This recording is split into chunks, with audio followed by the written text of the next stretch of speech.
timeless marks left unrelenting by an enemy, omnipresent but always untouchable. A nameless, faceless monster, ever morphing, ever changing, that spat on our skin for being too dark and worse.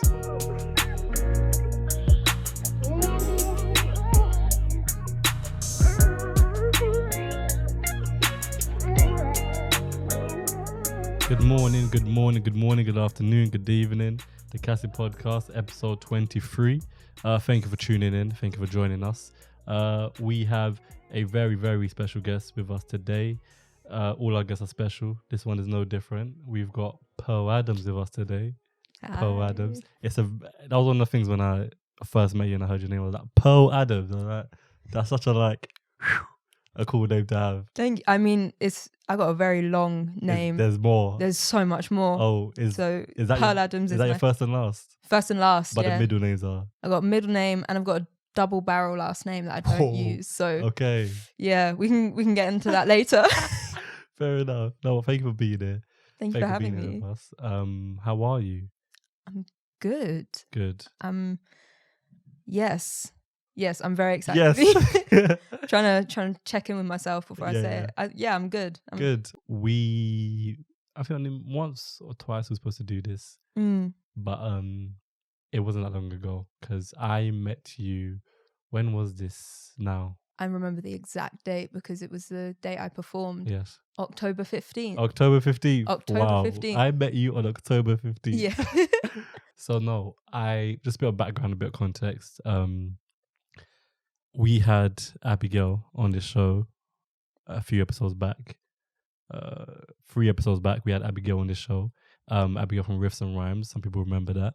And she was telling us we spoke to her about some stuff she does. And one of the stuff she does is she created her own open mic night event called Riffs&Rhymes. And I had a friend who invited me to go down to the show. And I was just like, all right, cool, let's go down. I like open mic nights. I want to go to more, so let's see how it is. And stepped in and just straight away was just like, oh, okay, this is what we're doing today. This is how we're vibing tonight. And I was all with it. Yeah. I was feeling it. You was the second act, should I say, that came on and performed. And I was just like, I looked at my friend and I was like, yo, thank you for inviting me. Like, this is just like the kind of place, the kind of energy, the kind of aura you just want to be in. Thank you. And there was amazing acts that whole night. Just like 2, 3, 4 that just picked out to me, that just stood out to me. So that's where I first met you. Yeah. First saw you, and then that night a couple of people that I just saw and I just thought like, I just want to know more. As the event does, they tell people to, socialize and meet people and whatnot. So Abigail I met and I spoke to her about getting on. I met, we spoke. In fact, when I walked up to you, you was talking with Blueprint. Yes, Elijah. It was all, yeah. Yeah. It was all with Blueprint, which she will come on at some point. Yeah. And he was another guy that I was on, and it wasn't just because he had an Arsenal top on. He was another guy that I saw perform and I was like, yo, this guy's like, he's sick, he's cold. He's someone that will come on one day, hopefully. And yeah, I just sort of just said, listen, you guys are amazing, like ridiculous. I need to get you on a podcast just to hear your story, give you a platform to tell your story, because, it's not the only story out there. You're the only one going through anything that you've gone through, or the only one that will go through what you have gone through, So someone somewhere is going to hear this when it comes out or years after it's out and be like, oh my gosh, that's sick, that's amazing, I can relate to that. And yeah, how was that show for you? It's indescribable. I loved that show so much. It was the first time I performed at Riffs&Rhymes because at that point they'd only had 2 events. Yeah. I'd been to the first one actually purely through accident. It all started with, so there was a guy I was seeing and I was at this family function and he texted me after leaving me on red for 4 days saying that he didn't see it working out And my first reaction was to text my girl Stas and be like, what we're doing tomorrow night. Okay, I need to do something tomorrow night. What are you doing? Thinking it'd be like, oh, she'll come around with a pint of ice cream. We'll sit down and just talk absolute, just the whole night. And she said, I'm going to this open mic night. The tickets were free. You grab a ticket, come with us. It's me, Nevaeh, Ben. We'll go and have a good night. And I was like, okay, sounds good, because we're all poets and we're all actors. Yeah. We were like, let's see what it's about then. So we went, and it was insane. It was such a good night. This is the first one. This was the first one. And the acts that were on, and the, like you said, the vibe and like the aura and the atmosphere of the people and the room and the creative work that was being shown. We just sat there and we were like, this is home. This is home for us. And we made a pact that we had to sign up to the next one and like actually perform next time. And so we did, and I managed to get on the set list and performed at the next one, which was the Black History Month event, and it was so good. I loved it. I love that place so much. I love Riffs&Rhymes. No, it was like incredible. And we spoke a bit about this with Abigail when she was on.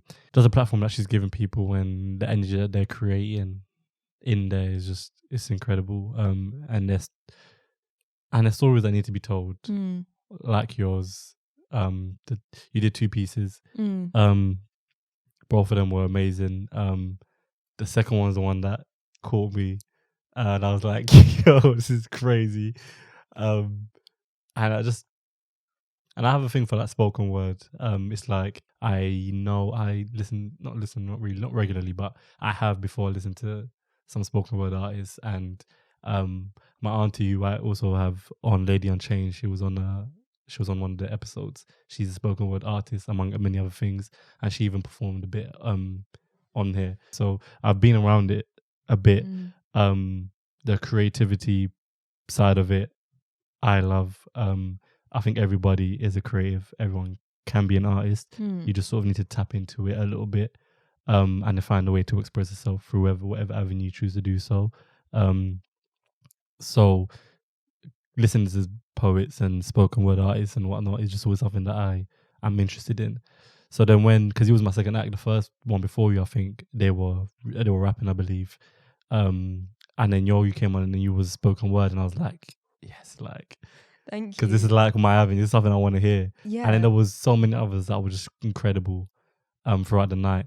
And yeah, I just thought, wow. How did you get into this poetry lifestyle? And I didn't know in the night, but now I find out recently that you act as well. Yeah. So this kind of leads into it anyway.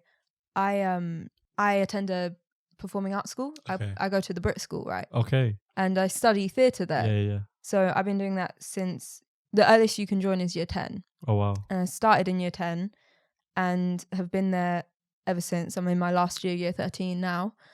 And I loved it. It was kind of like my saving grace. I was in a very I'd loved acting since I was like 4.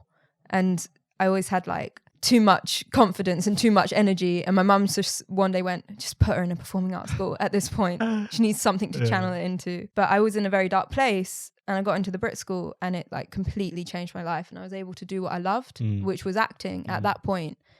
And I'd always loved like creative writing and just sort of poetry and words in general. I was always obsessed with finding like the origins of words. Whilst there, my parents went to see a show called Misty by Arinze Kene, and it is a one-man show. Okay. Around it was I think I saw it at the Bush Theatre. I think I might have that wrong actually. It's on my bucket list to see a one-man show. It's incredible. Just to see how they actually just do it. Yeah, it's insane. It's one of those things that I'm always like, I don't know how you managed to do that, but it's sick. But it had a lot of spoken word incorporated into it. So a lot of it switched between prose and spoken word. And it told this incredible story and took the whole audience on this amazing journey. And I bought the playbook afterwards. And I was like, this is sick. Mm. This is insane. Mm. I need to know more about it. And it just so happened that my history teacher, who he's one of those people that I've always looked up to, Mr. Stuck. And he shout out to Mr. Stuck. Shout out to Mr. Stuck. We were talking about it because he was interested in the play as well. He said, the Black History Month Assembly is coming up. Why don't you perform the ending poem in the Black History Month Assembly called Jungle Shit, which is all about the ideas of sort of the Black British identity and how it's portrayed in the media. And I was like, okay, yeah, sure. And so I did it. And it was one of those things where I didn't even clock what I was doing until I was on stage. It's like, I'm about to scream jungle shit over and over again to a group of about 250 teenagers. And just went, you know what? Let's just do it. I did it. And afterwards I was like, I need to perform this more. I love it so much. It needs to be one of those things that I need to carry on. So I thought, why not write my own piece? Just have a go, just see what it's like. And I wrote my first piece, which is actually, there's a recording of it on my Instagram. It's called Definitions. I might have come across it. You might have done. It's about sort of gender identity. Is there a black background? Yeah. That one. Okay. Yeah. So that was shot 2018, I think. So it was quite a while ago, but that was my first piece that I'd ever written. I didn't show it anywhere at all. And we at the end of, so that was year 10, and at the end of year 10 they did this trip to Isle of Wight with a bunch of teenagers, which was a mess in itself. But they were like, oh, you know, to keep them entertained, why don't we do a talent show? I went, oh, well, I've got this piece. Can I have a go at performing it? Because the beautiful thing about Brit and the people there, because everyone's creative, there's no judgments and no preconceptions, and you're always happy to just share your work. And I was like, you know, I feel comfortable enough to do it in front of these lot. And I did it, and I was like, yes, this is it. Just sort of settled into my body, and I was like, I got to start doing this more. I love it. And so that was where it sort of all started. I imagine that is such an amazing place to be in, because of that very exact reason. Everybody's here for the same reason, to find a way to express themselves. So you can't, when you feel like, when you feel an inclination to want to express yourself, the feelings of, you know, doubt of, you know, I'm going to be judged, whatever, it's minimalized, because everybody is in that place of they want to express themselves. Whereas, you know, if you're someone who's in a normal school doing it, people aren't, especially at a young age, you're not necessarily, and I'm assuming Brit school does that. They emphasize that feeling of, you know, express yourself, be free, whatever, for whatever avenue may be, singing, dancing, whatever. But, you know, normal schools aren't necessarily giving you that emphasis. So with a lot of kids around, you're like, you have that feeling of, I'm going to be judged, you know? Yeah. Because not everybody is essentially wants to go through that artistic route, you know? So I imagine that's an amazing feeling to have in a school like that. It's where you can have a feeling to do something, and you feel a bit more comfortable at ease to do it. It is. The thing about the school is, and this is why I love it so much, is that it's a school full of misfits. So, like, badly, because you don't have to pay fees to go there. It's completely free. It's a state school. It's made for those who might not be able to afford an education in the creative arts, in the sort of like normative way of like drama school or music college, where you have to pay. And so it's for everyone and anyone, and it's the most incredible mix of people, and you all have the sort of mutual understanding that you're there to be creative and to be vulnerable in your creativity. So they're always very open and accepting to what you're doing. I mean, there's people in here who aren't, but they're definitely a very small minority.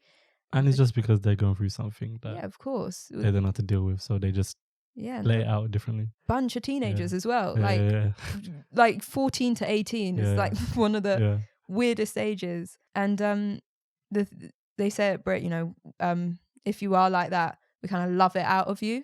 Like, and they do. It's so Yeah, it seems weird like to an watch. incredible vibe, but just hearing that. It's an incredible vibe. I love it there. And I've met people there who I'm just like, I want you in my life forever. Like forever. You lot are so much fun. Yeah. I'm happy that you was in a place where you thought, you know what, let me write something on my own, because I feel like that's a place everyone should be. I feel like everybody should spend 5-10 minutes out of their day, out of their week, to just go in your notes, just write something. That's something I actually do. I don't do it as often anymore, and I do it every now and then, but like I have on my notes like a file of just like, it's got paragraphs of that different things, different pieces. I write all of my pieces on my phone, right? And like it's so unorganized, but it's great. To be fair, I have OCD. Mine's slightly organized, but but the only thing I don't, when I started doing it, I just started just typing. So part of it sort of became like a diary thing, and then but then I didn't keep up with it. I did it every now and then I did those parts. I did that when I looked at it, I read it back. It's sort of like it came out in a poetry way, just in the way I was typing it. So then that was something I noticed, and I felt a bit free in that fact that the little bits here and there that I'm writing, I'm not writing it to be a poem, I'm not writing it to be a rap, I'm not writing it to be a diary thing. I'm just writing whatever it is, and however format it comes out, it's how it comes out. I find it very interesting in the moment to write out, and then at a point later, months later, come back to it and read it again. It's like there's something that's interesting in, and it's a good insight in how you was in that moment in time. Would advise a lot of people just to open up your phone, just write something down about whatever you want. For sure. Some bits I have before, it doesn't even make sense. Yeah. Even though I read it back to me now, it's like, it doesn't make sense. But in a moment, it must have been something nice to write. Yeah, for sure. I think the thing about, and I mean, we were saying it earlier that, you know, anyone can be creative. I think what's the thing about creativity is what sort of puts people off or scares people away from a creative endeavor is the inhibitions that they already house. The idea of, I don't want to do this, because it is a very vulnerable thing to be creative, to put, like, say, for spoken word or music or art in general, to put yourself onto a canvas or a page and put yourself out there to be judged in a sense, even though you're in places where people don't judge. Either way, this is something that we just do as humans. Whether even we're saying that was amazing, that is my sort of judgment of your piece. So when you put yourself on a stage like that, you are put yourself out there to be judged. That's probably a part. I don't think I'd ever perform anything. I do. I've shared it to some people here and there. I don't think so that's where probably I look at performers, people like you, and I'm like, well done. Like, I don't think I could stand up there and perform. I could probably, so what you did with that performance where you did someone else's work, I could probably do that, because there's a bunch of works that I heard before. I've had this thought in my head to do certain raps that I hear that I love, of verses, and I always imagine myself doing it in like an acoustic spoken word setting, because you know, it's still words at the end of the day, and it could be transferred differently. That's probably something I could potentially do. But I think nothing about doing my own work, because my aunt, who I said Lady Unchained, she puts on shows for people to come and perform. Oh wow. And it's a lot around life after prison. She's a life after prison sort of advocate. And a lot of her poets that come perform or rap or whatever they do, they're people who was in the, you know, in the system at youth stage or whatever. But she puts people on there, and I've shared her a couple of things, and she'd be like, when you gonna perform? I'd be like, relax, I don't think I'm gonna perform at your shows. I don't see myself doing that. But if I was to do anything, it would be like someone else's piece that I just do a sort of cover of. But yeah, it is something that I advise people to do, and I think it's great that people do that, and I think more people should do it. For sure. I think, so the first open mic night I ever went to was one that Mr. Stuck took me to. It was a school trip, but it was me, Mr. Stuck, and my friend Lola, who was also at Riffs&Rhymes the other night. And he was like, basically, he was very he really encouraged us to perform our poetry. Yeah. And so took us to this open mic night at Theatre Peckham. Yeah. And I remember one of the acts there, I can't remember his name, but he will always stay with me. Yeah. He performed all of his own pieces and put anecdotes alongside the pieces that he performed. Yeah. And then he closed his whole set by reading out one of his favourite poets' poems. Yeah. And just the simple act of sharing another poet's work, it made me, I was sitting there, it really resonated with me, and it really sort of stuck with me, because I was like, you've managed to be able to show and open up to other people a piece that you have found has touched you. Yeah.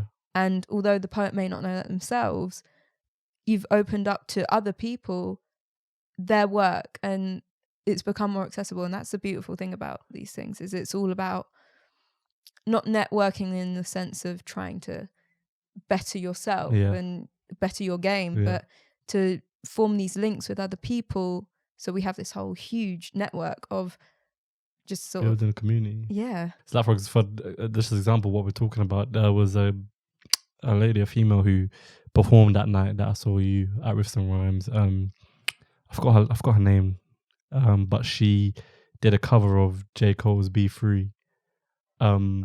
She was in the same act as yours. She was maybe a couple or two after you, but she did a cover of. She was singing. She did a cover of J. Cole's "Be Free," and obviously J. Cole's was a bit rapped, but she changed it up a little bit. She was singing it,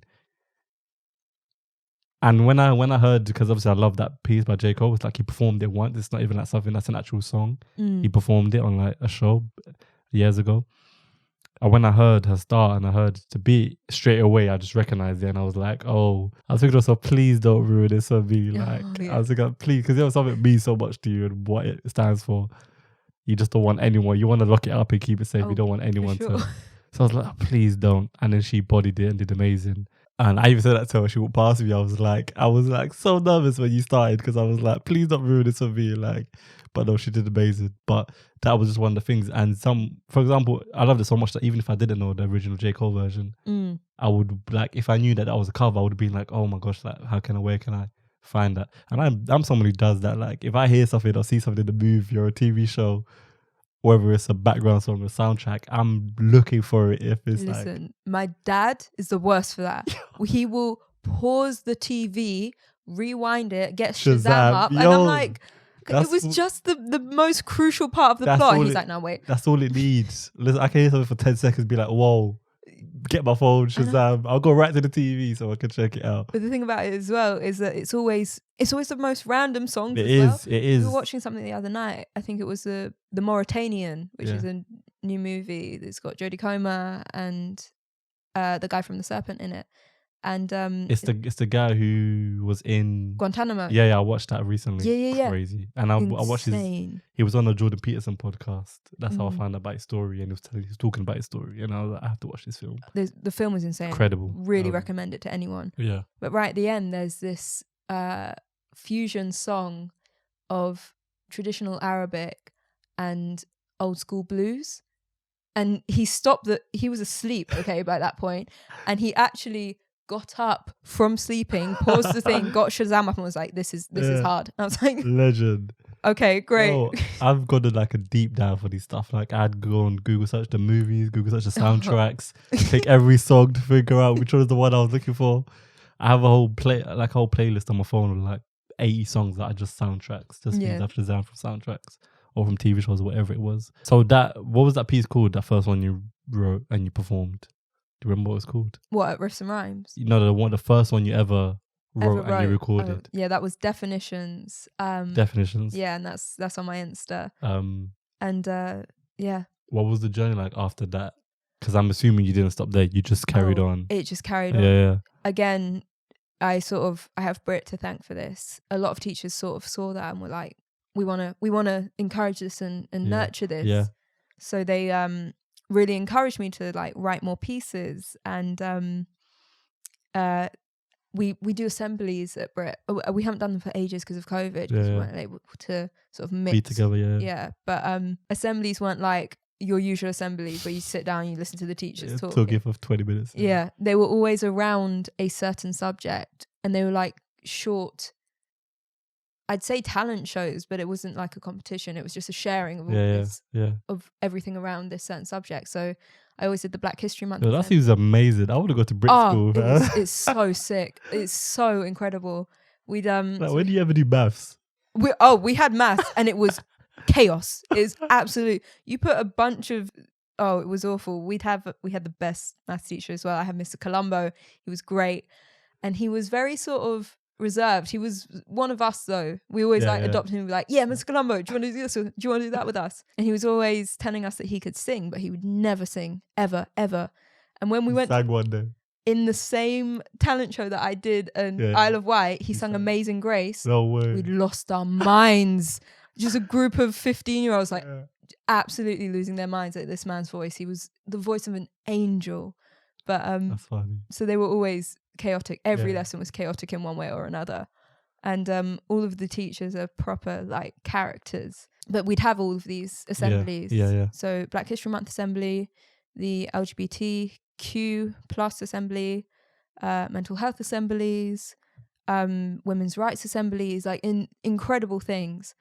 And we perform in almost all of them. We had a environment, like climate change ones as well. And they'd always like come up to me and commission it and be like, yeah, can we get a piece for this, about this? I was like, oh yeah, sure. When do you want it? 2 weeks. Oh, yeah, sure. Bearing in mind my creative process is, like you said, write something down in the moment, leave it for months, and then come back to it and try and make it more coherent. Yeah. And they'd be like, 2 weeks. I'm like, oh, okay, yeah. But it pushed me to work on pieces and get in the practice of writing. Yeah. And then they'd help me film them, or they'd put them up somewhere, and it sort of just snowballed from there. And I've always loved, like I said, I've always loved words. And for me, I almost treat the pieces that I write as the words themselves and the way I put them together. That's what I love. The almost the audible aesthetic of it, but also has meaning. Yeah. So I'll find words and I'll try and get to their like the most simple definition of them, them in their like purest form. And I'll use that and try and, you know, create it into something else. And that's how that's what I love about it. So yeah.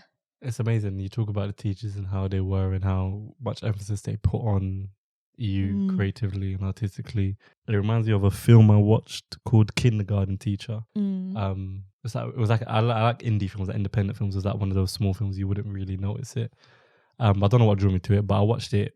It was about a teacher who was like a kindergarten teacher. I don't know what age that is when you translate it to Britain, but it's nursery. Or yeah, something like that. But so there was a kid in her class who had this incredible talent of like just talking, but it was poetry. Oh wow! Like the way the kid was talking, and it's just things that he would just randomly spurt out on his own. Like there'll be nap time, and he won't like, be able to sleep, and he would just start spewing stuff. Oh wow! And this teacher wasn't a creative teacher. She went to like poetry school, whatever, in her free time, like part time. And this was something that she was into and she enjoyed. And she was always working at it and working on her writing.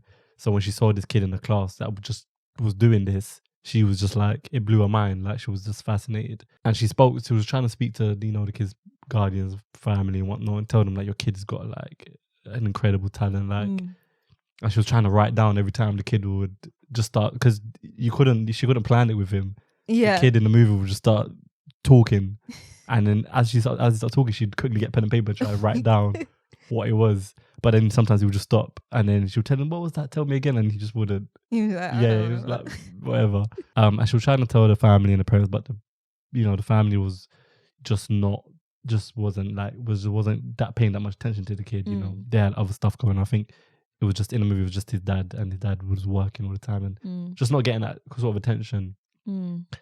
So she just had the fear that, you know, this is just gonna get to a point where all this is just gonna wither away, and no one's gonna be paying that much. Right, no one's gonna nurture this talent that the kid has.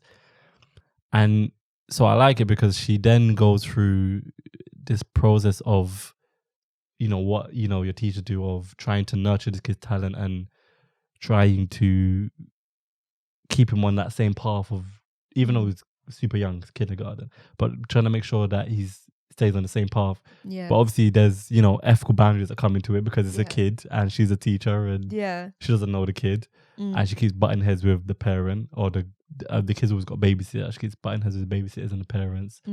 So she's at this sort of crossroads where she wants to help this kid as much as she can, but she's trying to be ethical at the same time. Yeah. Which she doesn't. She crosses some boundaries. Yeah. In trying to help and nurture the kid. But I guess a point where at the spoiler alert anyway, sorry. But I guess a point at the end of the show where she sort of goes too far. Okay. Intentions are pure and super right, but she just goes too far. You just can't do that. Yeah. And then, you know, she police basically end up coming. She basically just took the kid somewhere. Okay. For the kid to, I don't know, I forgot what the kid was supposed to do. Perform something or what? I don't know what the kid was supposed to do. Night. Something like, she did take him to say something like that. But anyway, she took the kid somewhere. She didn't necessarily tell the dad. So obviously, when they get to a point now, the dad's like, yo, where's my kid? Whatever. They found him and, you know, the kid got into, basically the ending scene is just incredible. So the kid gets into police car and like the windows shut, whatever, the kid's locked off. And the kid starts to recite a poem. He just starts to talk and recite a poem. And every time he did that, the teacher was always there to just be there and listen to him and write down whatever he's saying.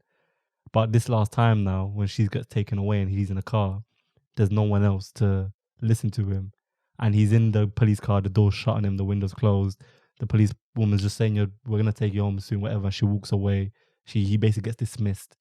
And he's just there reciting his poem. And it's like, he wants someone to listen to him. Yeah, of course. Yeah. But because he's so used to this teacher now listening to him and giving him that attention, it's like now he's gone into the real world. Yeah. Where it's like, we live in a world where sometimes no one's listening to you. You're not necessarily getting that nurturing environment unless you've just got, you know, amazing parents that can do that, or you go to a school with amazing teachers that can do that. Yeah.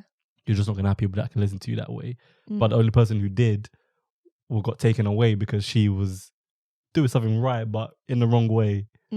So like, I found that movie so incredible because it's like, you know, in most places, kids aren't necessarily given that space, that freedom. You know, that's why I said the Brit school we're telling me is so amazing because it's like in a normal school, this is not something that this is not the kind of space that's provided for you. They go above and beyond. I remember with that and the idea of nurturing it. It was my history teachers. So there's the history department's made up of 2 teachers. Mr. Stuck, okay, and he's like this young mixed race teacher. He's very cool, very sort of reserved, but openly like swears in class, and like he's a cool teacher. And Mr. Moyer is this. He's an anarchist, right? He's mad Scottish dude. Love him. He's incredible, and he taught Mr. Stuck when Mr. Stuck was at Brit, and they're like this duo that are just constantly like. They're very into Black British history, which I am as well, empire, and like sort of decolonizing the curriculum, which is something I'm very passionate about myself. Probably thanks to them actually thinking about it. And Mr. Stuck obviously encouraged me to perform that jungle ship piece. And we then were offered to perform at the Leek Street galleries, or the Leek Street studios in Waterloo. They were holding a sort of commemorative almost exhibition for Mandela. And at the opening they wanted Brit kids to perform. And they got a group of us together and brought me along to perform Jungle Ship. And as we were doing the sound check, one of the managers said, "Yeah, she can't perform that. It's got too many profanities in it." They said who can't perform? I couldn't perform. You couldn't perform. Yeah, they said I couldn't perform. I mean, it wasn't my own piece anyway. Okay. But they said it's got too many profanities in it, and it's not the vibe we're going for. And I was like, "Oh, okay. No, I completely understand that. Yeah, no, that's fine. Don't worry." I was, you know, sort of dejected, but I wasn't like, you know, completely upset about it. And they went, "We're not having this." No, you know what? Pearl, come outside. They took me onto the South Bank and said, my two history teachers, They went, perform it here, perform it now, perform it on the street for everyone else to see because they won't let you do it in there. Yeah. And I went, are you sure?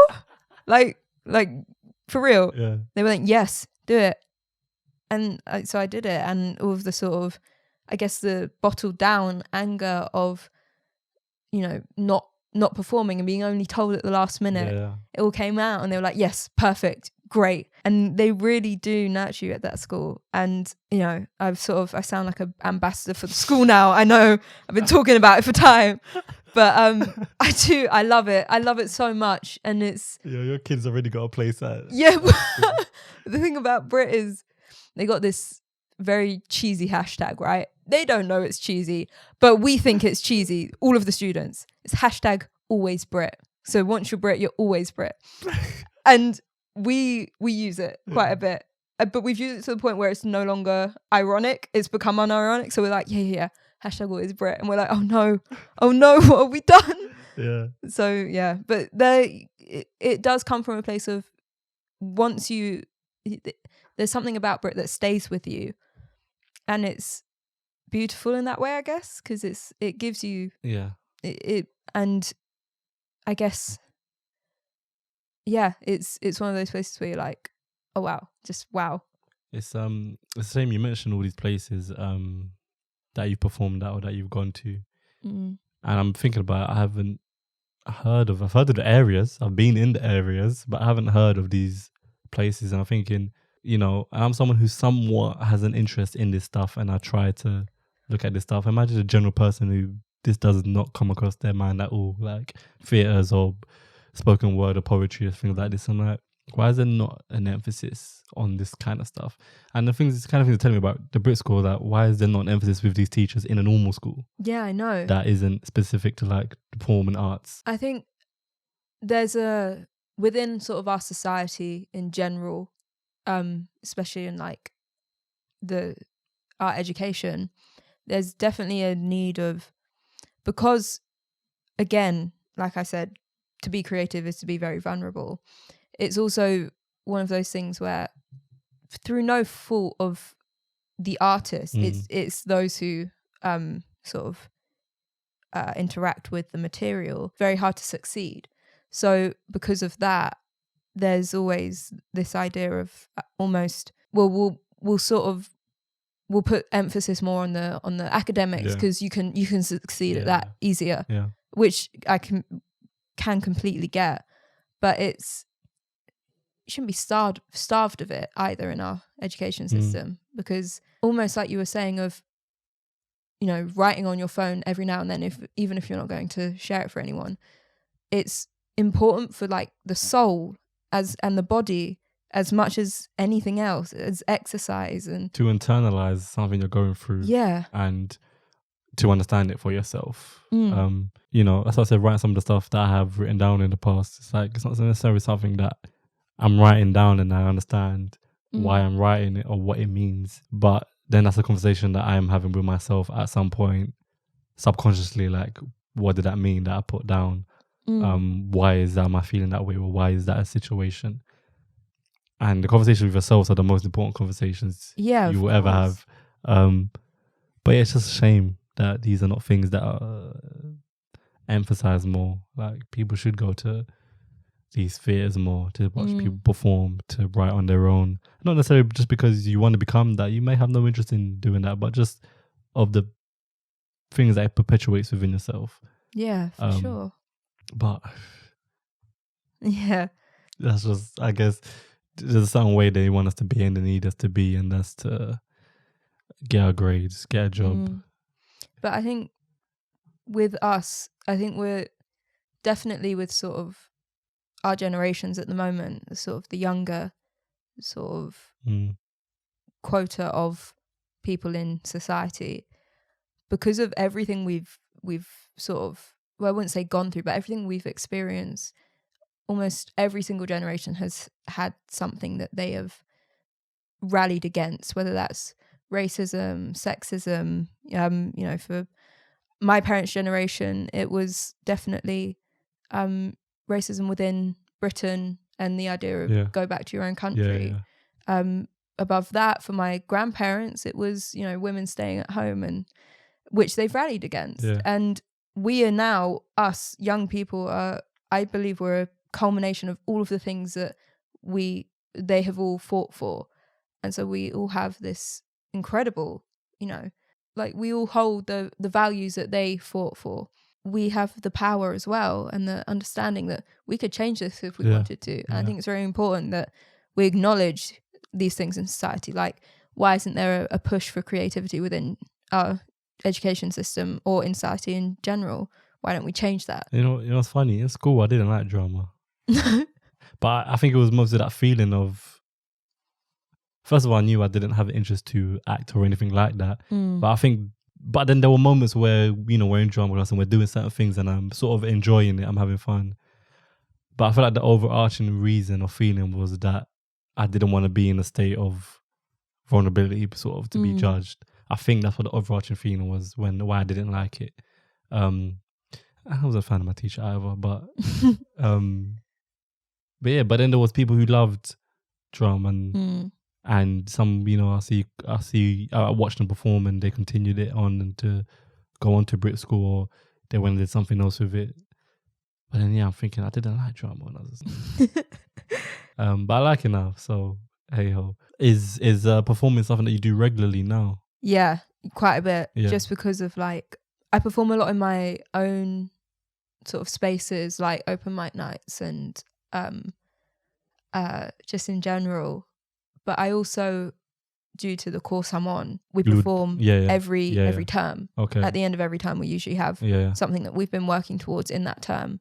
So I've just finished a couple month, like, basically we created mini theatre companies as part of one of our final projects, and we were given basically the project brief of, you have to create a 20 to 30 minute piece on whatever you want, just go do it. So you did it with a group of people, or? Yeah. So it was a group of 5 of us. We were like a little theatre company. We had a whole name and everything, and it was so me, Ben, Izzy, Sam and Frankie, all people that I really get along with and really love, especially after this couple months that we spent together making this piece. Have you performed this already? Yeah, so we just finished performing it for what is called like the Springboard Festival at Brit.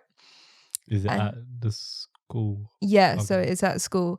We did a 30-minute piece on the brain and the development of the brain through the ages, and looking at it in a clinical way, and then taking it back to the beginning and trying to almost relate it to emotional things. So we looked at childhood and the sort of loss of innocence, but not in the sense of like bad things, but almost the letting go of being a child, into teenagers and why our brains are so messy in the way they are, then into, you know, middle age, and the idea that peak brain functionality is between the ages of 22 and 27, and it's all downhill from there, which is terrifying to think about. But just sort of relating it back to our own experiences. And at the end, we looked at, so my grandfather and Ben's grandfather, we used them as almost case studies.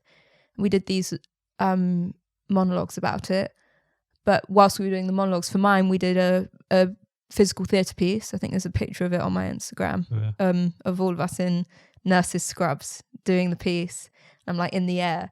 I think I remember pictures in the air, And talking about kind of how our granddad's experiences kind of, they related, but they were the opposite. So my granddad had a stroke, and so he was paralyzed and couldn't talk. But he was still compos mentis. You know, you could still tell, like, in his eyes that he was completely there. He can understand everything going on around him. Compos mentis means he was somewhat aware. Yeah. Okay, yeah. But you just said for us a word at me. I was like, what?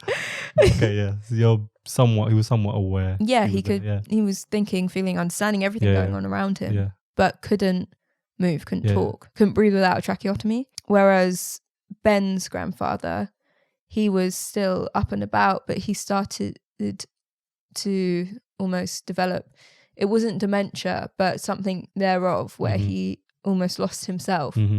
So he was still up and about, but he wasn't himself anymore. And we're just looking at that because we'd talked about, you know, how the brain declines, but we wanted to really relate it back to something else. And so we performed that recently and we loved it. It was so much fun for the 2 months that we'd been preparing it, as well as all of the, because we were doing a lot of physical theatre, all the accidents that happened. I kneed Ben in the back of the head and gave him concussion. Yeah, in one of our rehearsals. And then I fell over and he tried to help me up. It was Ben all the time and it was just me hurting Ben, thinking about it now. He tried to help me up and I pulled on his thumb and I nearly dislocated it. What? I know. I felt so awful. So to Ben, I'm very sorry. In rehearsals. Yeah. That's what rehearsals are for. Yeah, it never happened in any of the performances. Now you know in performances, don't pull his thumb. Yeah. It was, but the thing, it wasn't even part of the performance. I had fallen over from the performance. He was like, yeah, come on, get up. And it was that I hurt him on. And I was like, I'm really sorry, Ben. No, that's amazing. Are any of these recorded? Not for public viewing, but a lot of the performances we do are open to the public to come see. So those were tickets were on sale for those, and we're currently going to move into. So that's considered a devised piece because it's not scripted and it's just made up as we go along, and then we sort of develop it and polish it up. And there's no script written for it. It's made in the room as we're making it, almost like improv. And that was just 5 people. So when we go back after the Christmas break, we are doing a 75-person devised piece, which is an hour and a half long, called Riot Girl, which is all about feminism. And it's an incredible piece. And I really love that class. And we've managed to almost split off into lots of different groups to bring it back together.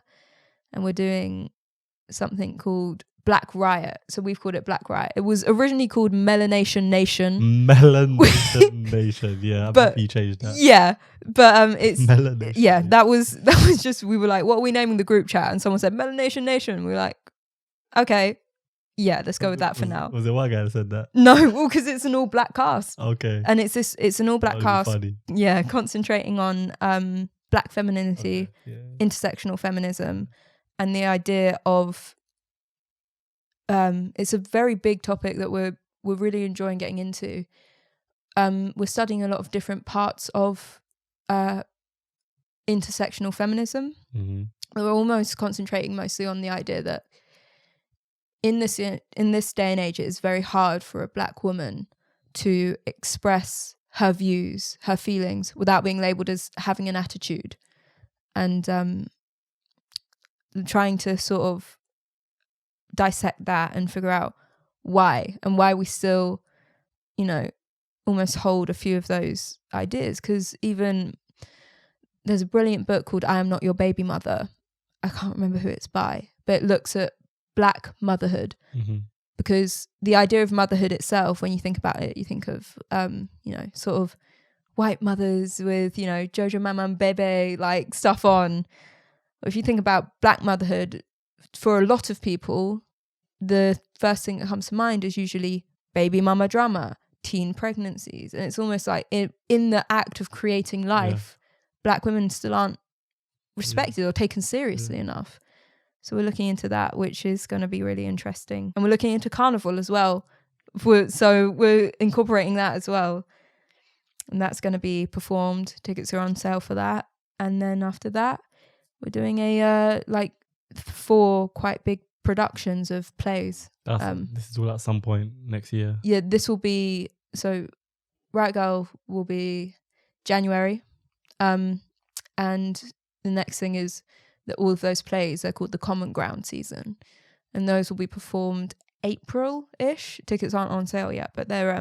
Where do people find these tickets to go by? If you go to the Brit Theatre website, Brit Theatre Instagram, which is Brit_Theatre. Yeah. Brit_Theatre? Yes. In their bio, they've got their link tree. And to that, you'll find a lot of the tickets. Yeah. But it's a brilliant couple seasons. Yeah. It's a lot of stuff we've been working towards. And it's a really interesting display of the talent and the creativity we have. Yeah. And we've been sort of culminating these last couple of years. So that's amazing. There is something I want to ask you about, and I'm not going to, even though I want to hear it again, I'm not going to be that guy and put you on the spot and ask you to recite it. But I want to talk to you a bit about your piece that you did that I thought was incredible on that night. My Father's Skin. Yeah. What was that about? Briefly, what sort of took you to the point to write it and perform it? Yeah, it was Brit again. And it was one of their assemblies.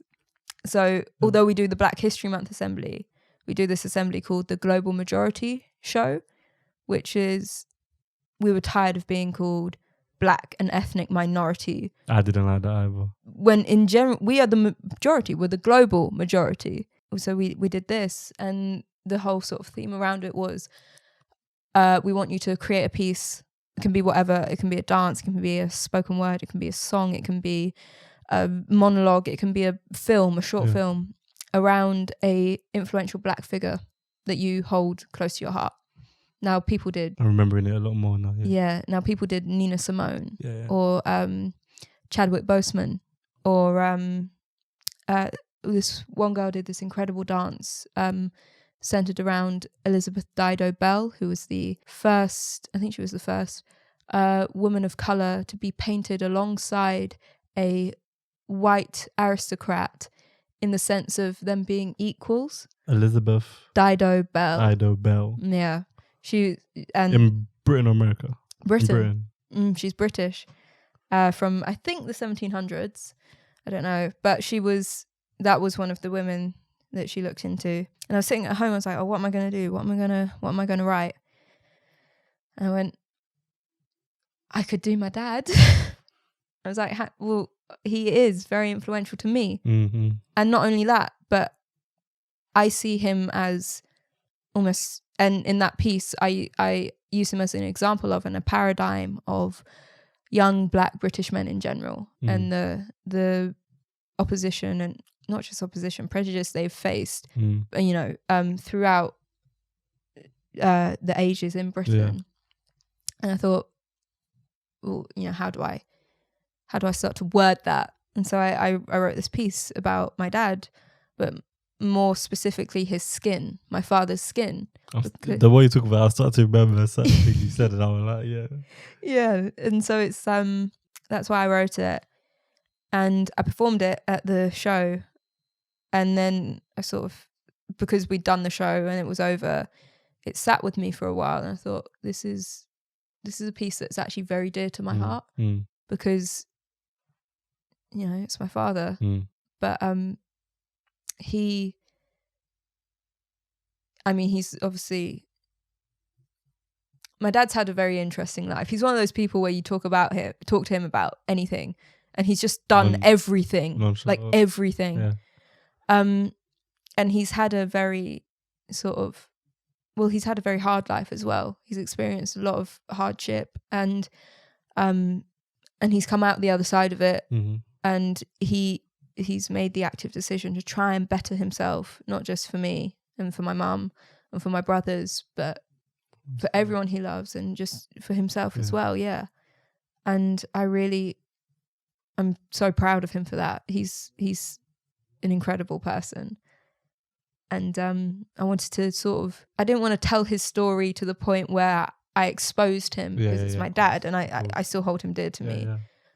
But I almost wanted to I wanted to get him down on paper so that he exists in another sort of medium. Yeah. So he isn't not forgotten, but people like him are seen and heard and can be known, and there's physical evidence of it. And that's kind of what that piece started to mean to me. It needs to be somewhere. Thank you. It needs to be somewhere out there for people to go see. Did they record Riffs and Rhymes? Did they record the pieces? Because I might ask for that. And not too sure. I imagine they would have told you if they did. Yeah, I feel like they would have. Yeah. Told you, by the way, this is recorded. Yeah. Hey, something we could record right now, but I'm not, Do you want me to? If you feel so inclined, I'm gonna sleep just as good tonight if you don't. But if you feel so inclined, I'm not gonna stop you. This is an express free zone. You know, this is what we like to do at the Kasi Podcast. So if you feel so inclined, but hey, I'm not gonna force you, you know? No, there's no forcing, but... No forcing. But if you feel so inclined, hey, everything is just set. It just happens to be set up for you. That's fine. You know what? I am more than happy to. Let me just pull it up on my phone because I haven't performed it in... Take your time. I don't want to perform it and then get halfway through. Oh, look. Who'd known? It's right there on my... See, sometimes in life... Between an ideas for a sitcom that I want to write and notes from class. That's how, yeah. Like, somewhere in my notes as well, I have like a paragraph written down of a movie that I have. Yeah, listen, my notes are made up of, it goes, a New Earth piece. A play about this. And then there's just one random note that's just a question mark and nothing else. And I don't know what that meant, but... That's okay. Yeah. Because at some point you will. At some point, I think it was half writing a text and I was like, you know what? I'll just send the text. That's okay. Yeah. Okay, my father's skin. My father's skin, mottled with melanin, blemished with blackness, a distinguishing darkness that acts as a reminder to those who don't want to remember. My father's skin is tattooed with scars of injustice, timeless marks left unrelenting by an enemy, omnipresent but always untouchable. A nameless, faceless monster, ever morphing, ever changing, that spat on our skin for being too dark and worse. Once the neo-Nazi skinheads of Thatcher's not-so-great Britain, now a suit-sporting, coke-snorting, power-wielding, never-yielding, money-making, pride-taking tyrant embedded in the core of our society, higher up than ever before in our society, this same monster besieged my father in an attack purely motivated by the colour of his skin, my father. Repeatedly glassed in the back of the head, left for dead, laid there and bled on the floor of the pub toilets.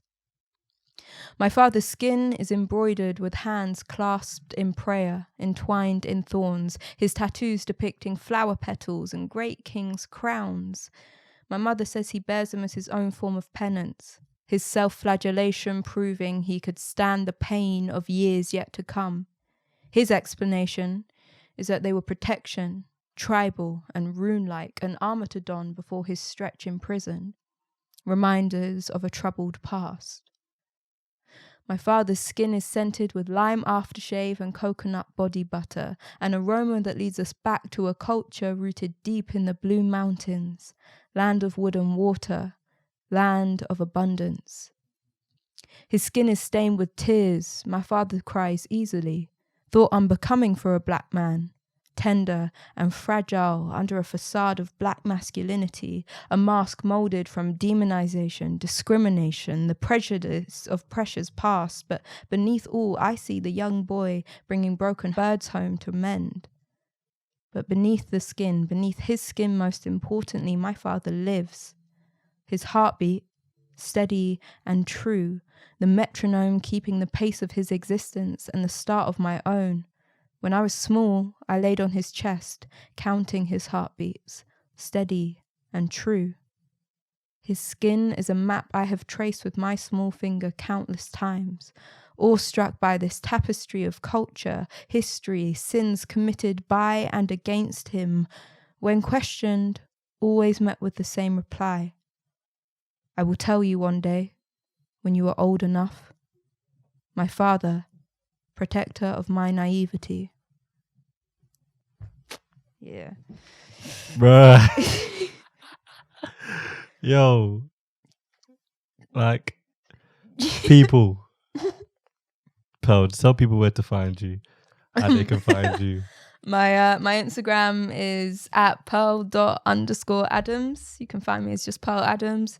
My profile picture is me when I was small with sunglasses on in one of my best looks. So that should bell. Yeah, so that should bring it up. Yeah. But yeah. Just because you this is to everyone listening, just because you have the opportunity to just drop her a message and tell her what you feel about what you just heard. Again, if you feel so inclined, you know. She's still gonna sleep just as good if you don't tell her, but just tell her, Yeah, constructive we need to criticisms encouraged, please. We need to hear a bit more about, we need our flowers more. So, Pearl, I appreciate you coming down. Thank you so much for having me. I appreciate you coming down, for telling your story. I've enjoyed this so much. People, won't leave you any longer.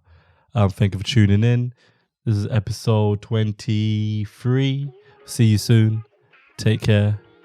Happy New Year, because this is after Christmas. Happy New Year. Happy New Year. Happy to good luck to a good 2022. Have a good night, have a good morning, have a good day. Stay safe, stay sweet, stay street.